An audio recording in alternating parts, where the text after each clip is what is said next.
The Find and Replace tool does exactly what its name says.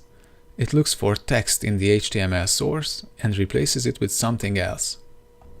Leave the second input field empty if you'd like to simply remove every occurrence of your text. We can set up more than one replace rules with the plus icon. To execute all of them at once, press the Replace button or the arrow in the header. They both do the same thing. To run one of them individually, press the blue arrow in the desired row.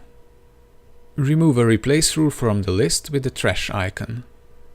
Now let's see an example. As you can see, this HTML code contains the word green 3 times. I want to replace green with blue, and there were exactly 3 hits. I can narrow down the search and do a find and replace in the content only.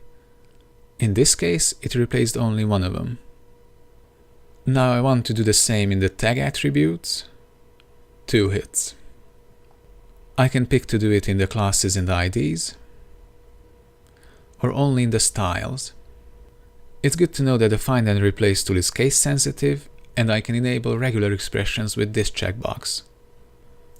This was the Find and Replace tool. Next, we're going to talk about the color picker.